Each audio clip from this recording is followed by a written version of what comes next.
They're boycotting class after, get this, their professor stated there were only two biological sexes. The students alleged the comment was inaccurate and it was transphobic. When the professor refused to retract those statements during a restorative justice meeting, students threatened to boycott class until she was replaced. Emily Fowler is a campus reform correspondent. She joins us live with this story. Emily, I hand this over to you. What exactly happened at this school, and where does it stand now? Yeah, so the University of Southern Maine, they had a professor named Christy Hammer, and she told her students that there were only two genders. And the students were very upset, so much so that many of them just walked out of class.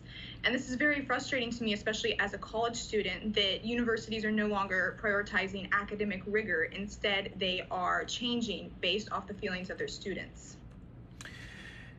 Right, and so that, again, pointing out that there are two genders, it seems that's what the professor was pointing out, the male and female, and you're saying it was the students. So this time it wasn't a professor driving home a different point, it was the students that actually were upset with that statement. Is that correct? Yes, the students were upset, and like I said, they just walked out of class because they were so offended. What? And actually, we have seen some support for Christy Hammer because there's a petition been circulating at the university that currently has 3,400 signatures actually in support of Christy Hammer and her statement. Yeah, the petition reading, "A university that cannot teach facts because students find them too hard to handle is useless as an educational institution." And again, that from change.org, that petition that was signed, again, thousands are in there already supporting it. Have you heard anything from the university? Have you heard anything from the school? Is this professor still teaching?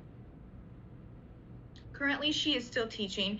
The university has been more in support of the students than the professor, though, unfortunately. They even gave her a separate class so that students who were offended by what she was saying could sit in a different class and not be offended. Do we know what, we reached out, by the way, for comment. We haven't heard back. Do you know what this professor teaches that maybe biological sexes would be a topic of conversation? She teaches sociology, which is a social science, so naturally it would be a topic of conversation. And as a professor, you know, it is her job to speak truth to these students. It is her job to teach about science. And sociology is a science where obviously gender would come up. And so just the fact that she was trying to speak truth to her students and they would not have that is very disheartening. Interesting, and a lot to follow up there. Emily Fowler bringing that report. Emily, that many may find shocking. We appreciate that. Thank you. Thank you.